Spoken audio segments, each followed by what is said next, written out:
नमस्कार। भाग्योदय विचार प्रवाह श्रृंखला की 216वीं 216 कड़ी में आपका स्वागत है, अभिनंदन है। आज रविवार 14 जुलाई 2024 201वीं कड़ी से हम इस रविवासरीय श्रृंखला यानी साप्ताहिक वार्ता में अपनी संस्था सेवा यात्रा पर चर्चा कर रहे हैं। आज की 216वीं कड़ी अर्थात सेवा यात्रा की 16वीं कड़ी में हम अपनी दिल्ली यात्रा पर चर्चा कर रहे हैं। दिल्ली सेवा यात्रा पर बात 2015 की है। महीना शायद रहा होगा सितंबर अक्टूबर। विश्व जागृति मिशन का प्रथम साधना सत्र यानी परमार्थ निकेतन के गंगा तट पर पहला साधना सत्र आयोजित था। मिशन प्रमुख आदरणीय आचार्य श्री सुधांशु जी महाराज से उसके पहले लगभग 20 साल पहले 20-22 बरस पहले शांतिकुंज में उनके आगमन पर एक बार हमने उन्हें देखा था। मेरा कोई उनसे परिचय नहीं था। तब हम लखनऊ से वहाँ गए थे और महाराज जी को कार से उतार कर मंच तक ले जाने वाली टीम में हमें भी शामिल किया गया था। एक बार श्रद्धेय स्वामी चिदानंद सरस्वती जी के साथ मध्य प्रदेश से वापसी में एक रात्रि का प्रवास मिशन मुख्यालय आनंद धाम में हुआ था। परमार्थ निकेतन में आहूत साधना सत्र में देश भर से लगभग 400 कार्यकर्ता आए हुए थे, ऋषिकेश पधारे थे। आदरणीय स्वामी जी विदेश में थे, सो पहले दिवस गंगा आरती में बोलते समय श्रद्धेय महाराज श्री ने हमको देखा था। हमने उनका सम्मान गंगा आरती में कराया था और 5-6 मिनट बोलने का अवसर भी उन्हें दिया था। बाद में थोड़ी सी भेंट में उन्होंने मेरी वाक कला की सराहना की थी। अगले दिवस हमें हरदोई प्रस्थान करना था एक विशेष कार्यक्रम के संदर्भ में, पारिवारिक कार्यक्रम में। सो आरती के बाद हमने उन्हें ये बात बताई। उन्होंने अपने कक्ष में हमें आमंत्रित किया। याद है, वो निमंत्रण लेकर मिशन के वरिष्ठ पदाधिकारी श्री मनोज शास्त्री मेरे कार्यालय कक्ष में आए थे, यानी निदेशक परमार्थ निकेतन के कार्यालय कक्ष में। ट्रेन का समय हो रहा था, तब भी मैं उनके पास थोड़ी देर के लिए गया। अच्छी वार्ता हुई थी। आदरणीय महाराज जी ने राष्ट्रीय राजधानी दिल्ली की महत्ता आदि की चर्चा करते हुए कहा था कि आपका कभी मन करे और विश्व जागृति मिशन में सेवा की कभी इच्छा हो तो अपना मुख्यालय आप दिल्ली बनाने पर विचार करें। हमारी पूरी प्राथमिकता गंगा किनारे रहने की थी। मैंने कभी नहीं सोचा था कि वो शहर जिसे मैं सदा से निवास के लिए नापसंदीदा शहर मानता रहा हूँ, वहाँ मुझे कभी रहना होगा, वहाँ निवास होगा और सेवा होगी।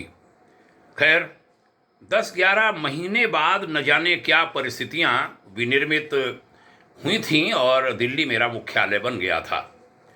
हरिद्वार छोड़ना जहाँ स्वाभिमानगत कारण से हुआ था, वहीं ऋषिकेश से दिल्ली प्रस्थान सिद्धांतगत कारण से हुआ था।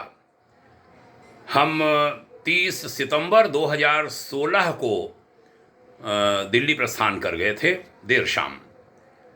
याद है, 28 सितंबर को हम परमार्थ निकेतन द्वार पर सभा कक्ष साइड में गंगा जी की सीढ़ियों पर लेट गए थे, अपने कपड़े हटाकर निढाल छोड़ दिया था शरीर को और बुदबुदाकर कहे उठे थे माता गंगा से कि मैं आपके पास से जाना नहीं चाहता।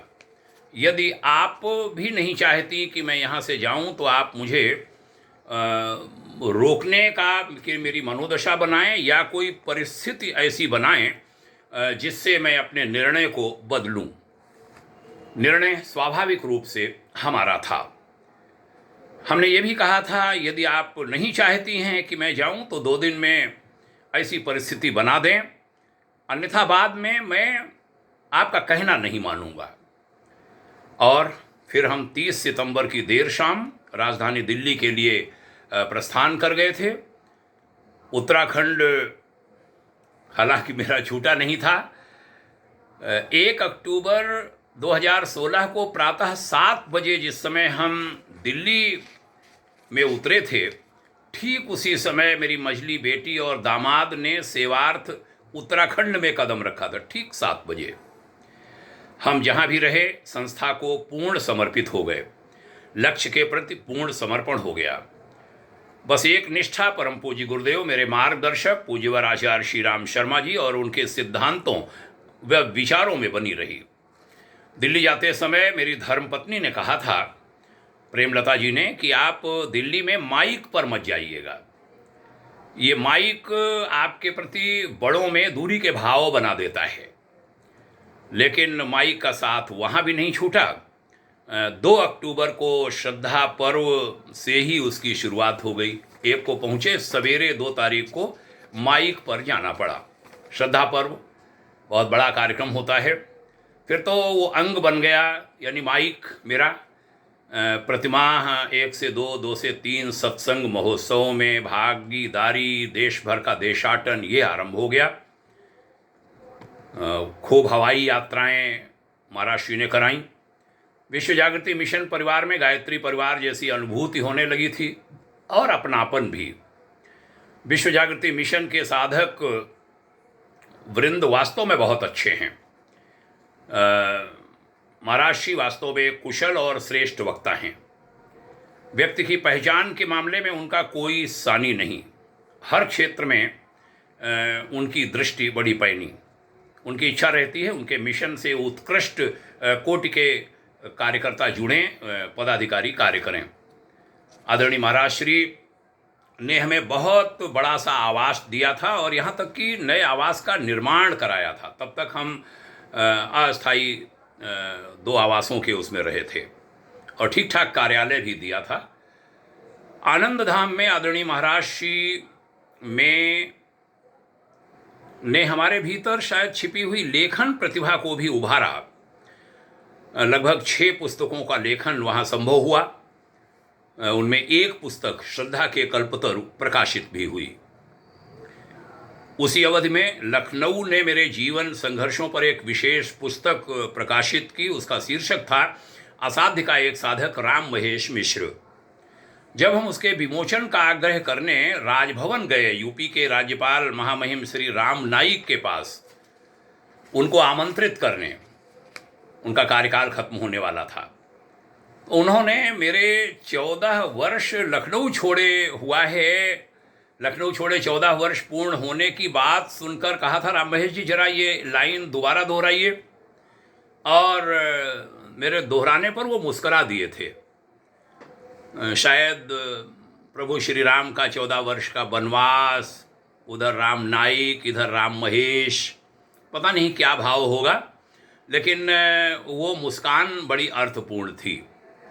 बाद में अगस्त 2019 में उस पुस्तक का विमोचन उत्तर प्रदेश हिंदी संस्थान के यशपाल सभागार में भारत के जाने माने साहित्यकार, स्तंभकार एवं उत्तर प्रदेश विधानसभा के स्पीकर श्रीमान हृदय नारायण दीक्षित जी ने किया था।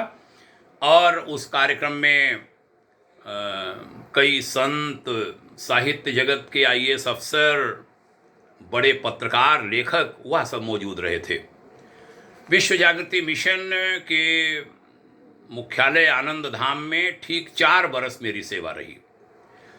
मिशन के निदेशक के रूप में श्रद्धेय महाराज श्री के बारे में स्पष्ट धारणा है मेरी कि उनके चिंतन, ऊंची सोच और व्यक्ति की परख इत्यादि के साथ उनके द्वारा लाए गए कार्यकर्ताओं को रोक सकने वाली ऊंचे मन वाले व्यक्तियों की टीम यदि उनके पास हो तो विश्व जागृति मिशन द्वारा अतुलनीय कार्य देश भर में किए जा सकते हैं।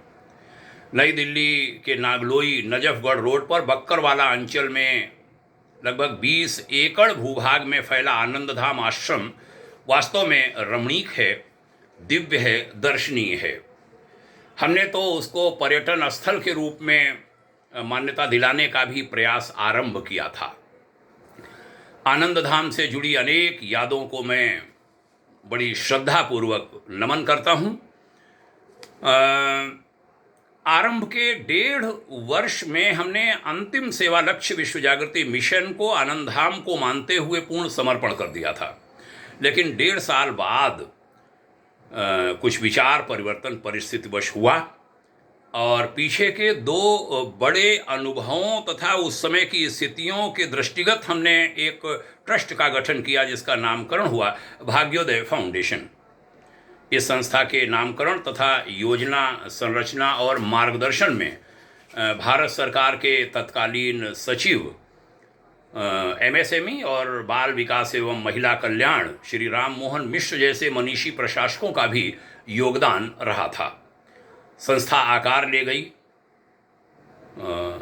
आदरणीय महाराज श्री सुधांशु जी महाराज ने 30% समय भाग्योदय फाउंडेशन को देने और 70% समय विश्व जागृति मिशन को देने जैसे मॉडल भी दिए थे। उस पर काम भी हुआ लगभग 1.5 साल।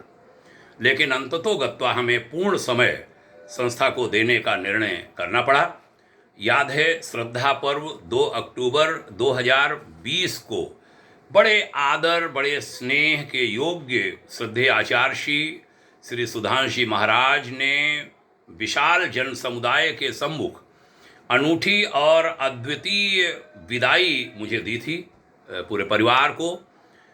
उस कार्यक्रम का सीधा प्रसारण दिशा टीवी ने 128 देशों में किया था। मैं पूज्य महाराज श्री का बहुत बहुत आभारी हूँ।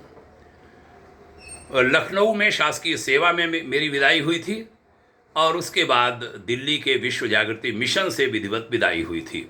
यहाँ महानिदेशक महोदय ने दी थी, वहाँ पूज्य श्रद्धेय श्री सुधांशु जी महाराज ने। आगे की चर्चा हम अगली कड़ी में करेंगे।